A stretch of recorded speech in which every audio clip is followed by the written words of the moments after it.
Pria ini bernama Ben Meloy. Dia merupakan seorang agen senior CIA. Saat ini, dia sedang menjalankan misi rahasia. Dalam misi ini, dia ditemani bawahannya yang bernama John Branca untuk mengawasi sebuah transaksi informasi rahasia yang dilakukan oleh seorang informan yang bernama Julian. Julian saat itu sedang membawa sebuah amplop yang berisi dokumen penting. Dan menurut penyelidikan John, Julian adalah informan dari Turki yang sering melakukan jual beli rahasia negara. Selain mereka berdua, ada juga beberapa agen Rusia yang sedang mengawasi gerak-gerik Julian. Tapi sayangnya, Julian bergerak dengan cepat memberikan amplopnya kepada orang lain, dan mereka pun langsung mengejarnya.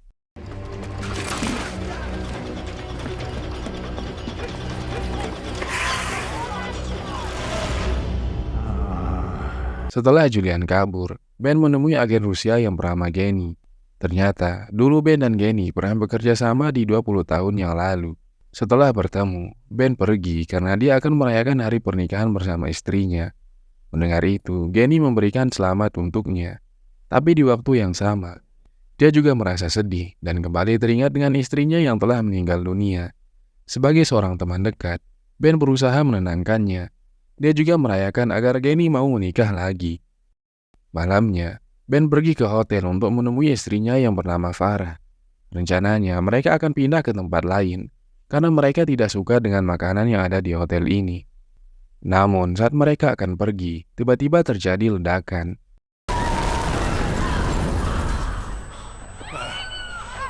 Akibat ledakan itu, banyak pengunjung hotel yang tewas, termasuk Farah. Melihat istrinya yang meninggal di hari yang spesial, Ben tidak bisa menahan tangisnya. 6 bulan kemudian, Ben memutuskan untuk beristirahat dari agen CIA. Dan sekarang dia berusaha keras untuk move on. Tapi dia selalu dihantui oleh kematian istrinya.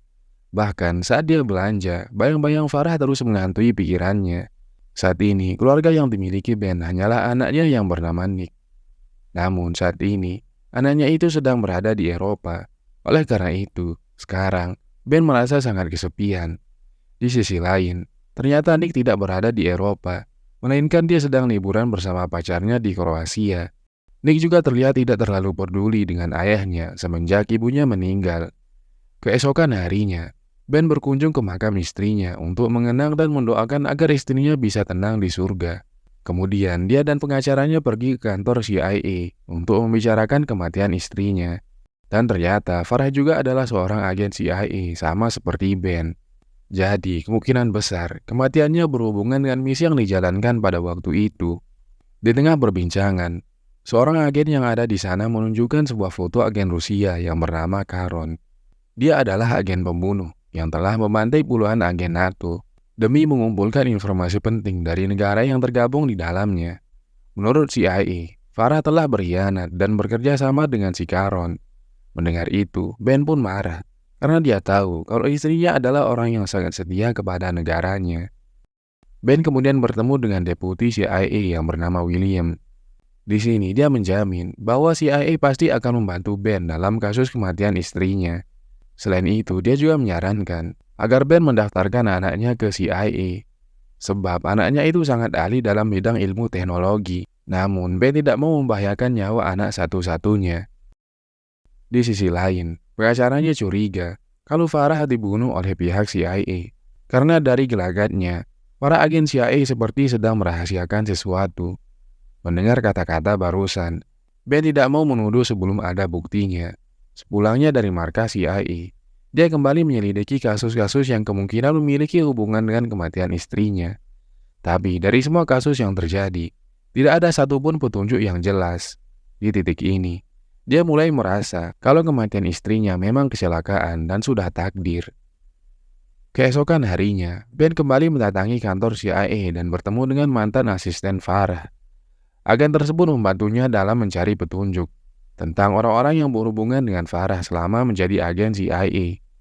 Mulai dari hacker Badan Anti-Teroris Hungaria, Badan Intelijen Polandia, sampai Badan Keamanan Nasional Estonia. Tapi di antara semua agen itu, hanya ada satu orang yang masih aktif, yaitu Karon. Menurut asisten Farah, Karon memang sangat mencurigakan. Dan sepertinya pihak Rusia juga terlibat dalam kasus pengeboman hotel yang menyebabkan Farah tewas. Namun Ben masih berusaha tenang, karena dia kenal baik dengan ketua agen Rusia yang tidak lain adalah Geni. Setelah mengumpulkan data-data yang dibutuhkan, Ben pun pulang dan mengecek semua data tersebut, termasuk membaca semua email yang diterima mendiang istrinya. Di momen itu, dia ditelepon oleh Nick. Anaknya itu tiba-tiba meminta maaf, karena selama ini dia telah bersikap seperti anak durhaka. Nick juga akhirnya jujur kalau dia sedang bersama pacarnya di Kroasia, dan dia berencana akan menikahi kekasihnya itu. Mendengar pengakuan anaknya barusan, Ben hanya bisa terdiam dan dia berpesan agar Nick bisa menjaga diri.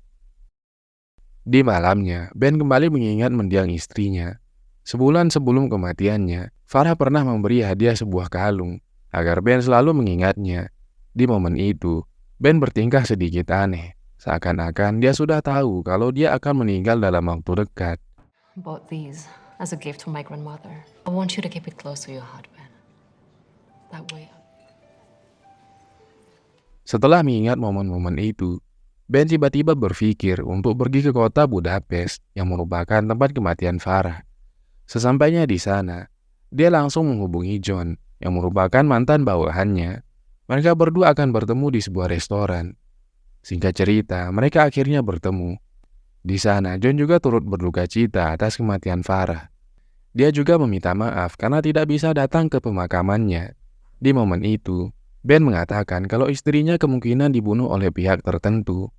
Tapi menurut John, ledakan yang terjadi di hotel itu bukan disebabkan oleh bom, melainkan kecelakaan di dapur hotel. Karena sejauh ini, belum ada bukti yang menunjukkan kalau ledakan tersebut sudah direncanakan sebelumnya. Selain itu, dia juga menyarankan agar Ben merelakan istrinya. Namun, Ben tetap bersikeras akan mengungkap kebenaran tentang kematian istrinya. Any evidence? Not conclusive. Ben kemudian memutuskan untuk kembali ke hotel tempat di mana Farah meninggal. Dia bertekad akan mengusut kasus ini sampai tuntas.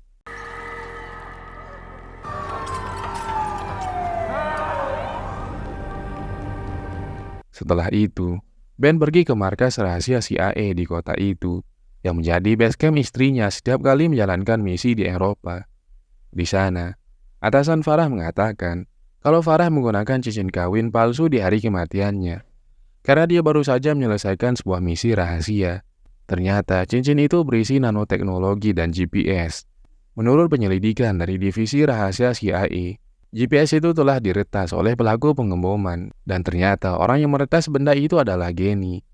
Mendengar berita barusan, Ben merasa sangat marah dan tidak menyangka kalau istrinya dibunuh oleh teman baiknya sendiri.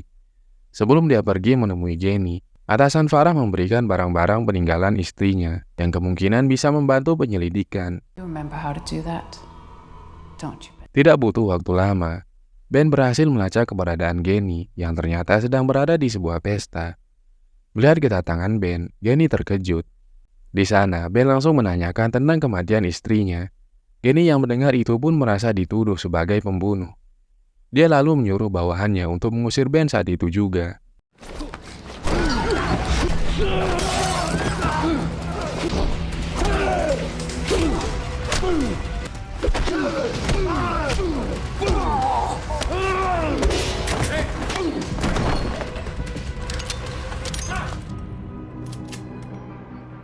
Sebenarnya, Ben bisa membantai mereka semua, tapi dia memilih untuk mengendalikan emosinya.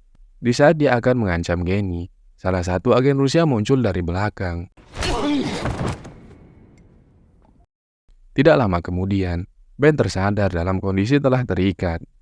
Di sini, Geni tidak habis pikir dengan tindakan Ben yang sangat ceroboh. Padahal saat menjadi agen, dia adalah orang yang paling kompeten dibanding agen lainnya. Geni lalu menenangkan Ben dengan melepaskan ikatannya. Selain itu, dia juga mengatakan kalau dalang dalam pembunuhan Farah bukanlah dirinya. Setelah itu, dia memperlihatkan foto para agen aktif yang dibunuh selama beberapa bulan ke belakang. Dan salah satu dari agen itu adalah Farah. Selain foto, dia juga menunjukkan rekaman CCTV hotel pada malam pengeboman. Dalam video itu, ada mantan agen Rusia yang terlihat mencurigakan. Tapi menurut Geni, agen itu telah berkhianat dan bekerja sama untuk orang lain. Geni terus menjelaskan apa yang sebenarnya terjadi menurutnya. Namun tiba-tiba saat itu mereka diserang.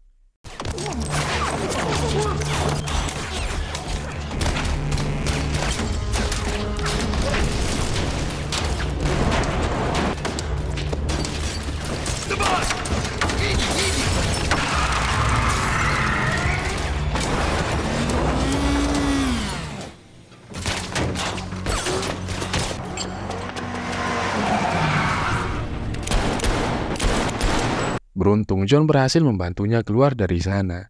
Lalu di dalam mobil, dia memberitahu Ben kalau pasukan tadi adalah pasukan pembunuh milik Badan Intelijen Rusia. Dari kejadian tadi, Ben sangat yakin kalau istrinya memang dibunuh oleh agen-agen Rusia. Menyadari hal itu, dia pun sangat bersedih melihat kematian sahabatnya. Di sisi lain, Nick sedang bersantai di rumahnya sambil melatih kemampuannya sebagai hacker. Tapi tidak berselang lama, dia dikejutkan dengan kedatangan 3 orang bersenjata yang mengaku sebagai agen CIA. Mereka memaksanya untuk ikut ke suatu tempat tanpa memberitahu alasannya. Karena takut ditembak, Nick pun terpaksa menuruti perintah mereka. She's gonna be back in a second. We'll send a secure escort for her. Nationals has been tracking you. This has something to do with my dad, doesn't it? I'm not.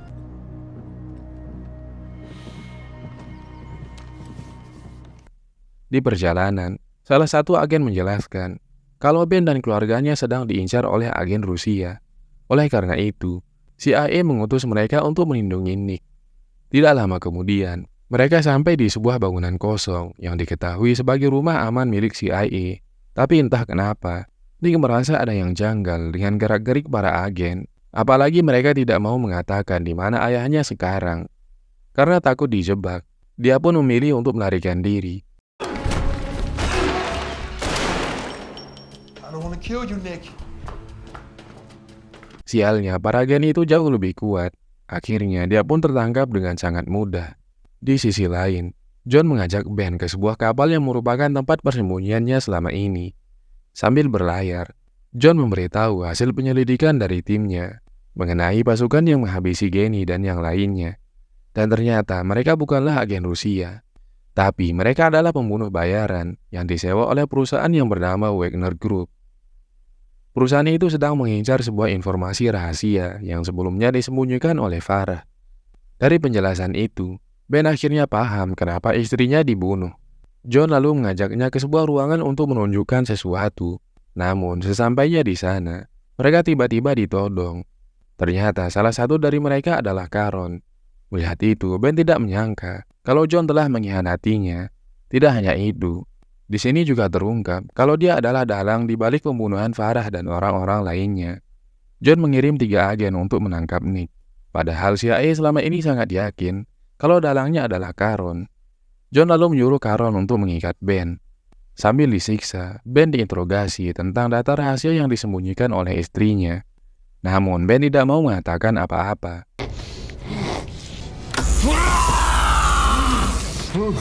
What did Farah give you? John lalu menyuruh Caron untuk menyiksanya dengan lebih kejam. Sementara itu, dia akan pergi untuk menghabisi Nick. Meskipun disiksa, Ben tetap terlihat kuat. Bahkan dia masih bisa mengancam balik. Saat Caron akan menghajar Ben, tiba-tiba ada seorang yang menyerang Caron.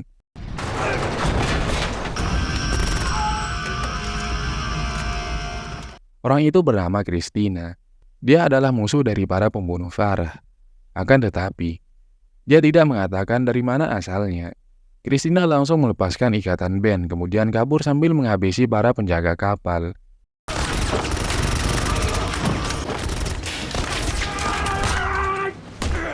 Sialnya, Caron masih bisa bangun dan menghadang Ben. Mereka berdua lalu bertarung habis-habisan.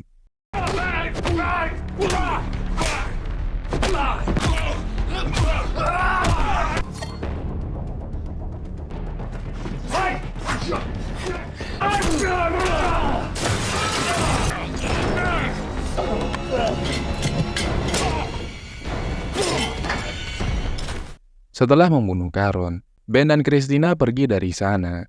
Saat itu, Christina mengatakan siapa sebenarnya dia. Dia juga mengatakan kalau Farah adalah teman baiknya. Dan sekarang dia akan membantu Ben dan anaknya untuk keluar dari situasi berbahaya ini. Kemudian dia meminta Ben untuk menunjukkan kalung pemberian Farah. Karena ternyata kalung itu berisi kunci rahasia untuk masuk ke suatu tempat. Christina kemudian mengajaknya ke tempat yang dimaksud. Di tengah perjalanan, dia menjelaskan kalau Farah tewas gara-gara misi terakhirnya. Saat itu, dia berusaha mengungkap proses pencucian uang di Bank Sentral Rusia. Ketika sudah mendapatkan bukti-bukti kejahatan tersebut, dia menemukan fakta kalau negara yang terlibat ada banyak, termasuk Amerika dan Rusia. Selama proses penyelidikan, Farah dibantu oleh sejumlah informan, tapi mereka semua dibunuh. dan hanya Christina yang selamat. Selain menjelaskan misi yang gagal itu, Christina juga mengatakan kalau Farah sengaja tidak memberitahu Ben karena tidak ingin melibatkan keluarganya. Di sisi lain, Caron ternyata masih hidup.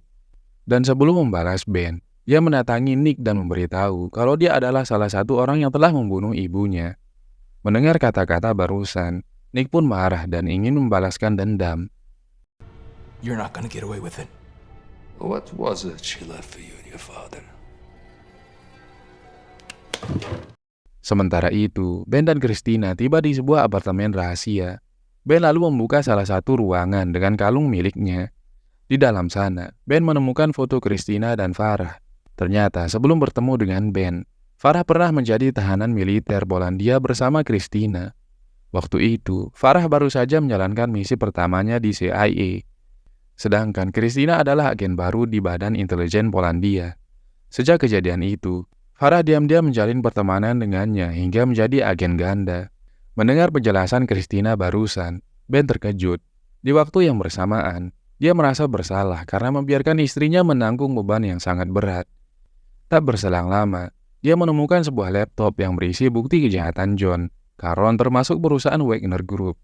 Di dalamnya terdapat informasi tentang rekening bank pencucian uang milik mereka.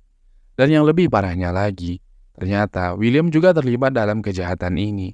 William adalah deputi CIA yang sempat muncul di awal-awal film. Di momen ini, Ben merasa sangat kesal karena dia telah menjadi bawahannya selama 20 tahun, yang artinya dia sudah lama dimanfaatkan. Tidak hanya itu, William juga tercatat sebagai salah satu pemilik Wagner Group. Tanpa berlama-lama, dia langsung menghubungi John dan menawarkan sebuah kesepakatan kalau dia ingin data rahasia milik Farah. Maka dia harus melepaskan anaknya dalam keadaan utuh. Sebelum pergi menemui William, Ben mengirimkan salinan datanya kepada asisten Farah. Dia ingin agen CIA menyelidiki semua dokumen yang ada di dalamnya. Tidak lama kemudian, Ben akhirnya sampai di lokasi pertukaran. Sedangkan Christina akan menjadi sniper dan mengawasi dari kejauhan. Ben lalu melakukan pertukaran sesuai janjinya. Namun John malah melanggar kesepakatan dan menyuruh pasukannya untuk menghabisi Ben dan anaknya. Melihat itu, Christina pun tidak tinggal diam.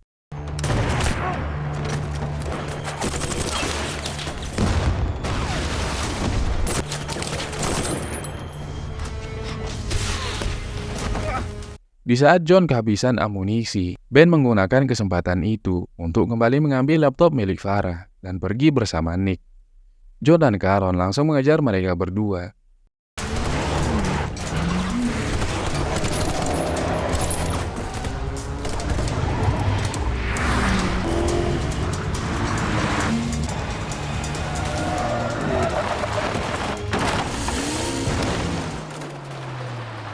Ben dan anaknya lalu keluar mobil untuk memastikan kalau John dan Caron sudah tewas.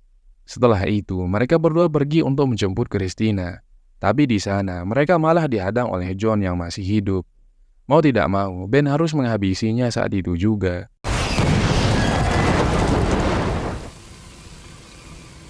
Setelah menghabisi John, Ben memanggil salah satu anak buah John. Ben mengampuninya dan memintanya untuk menjadi saksi di pengadilan. Kemudian, dia memaksa John masuk ke dalam mobil untuk dibawa ke pihak yang berwajib. Sebelum pergi, Ben berpamitan dengan Christina dan berterima kasih atas bantuannya. Don't be a stranger. Someone needs to keep an eye on you. Setelah itu, dia menelpon asisten Farah dan menyuruhnya untuk menyebarkan kelakuan William ke sosial media agar semua orang tahu kalau dia adalah pejabat koruptor.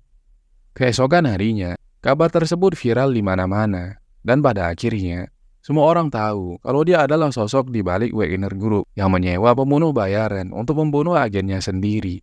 Akhirnya, William pun merasa dipermalukan, karena saat ini dia sedang mengadakan rapat bersama para pejabat lainnya. Di tengah acara itu, ada seorang pria yang masuk sambil tepuk tangan, dan ternyata dia adalah Genny. Karena kasus pencucian uang ini berkaitan dengan Bank Rusia, maka dia berhak untuk menangkap William dan antek-anteknya. This way.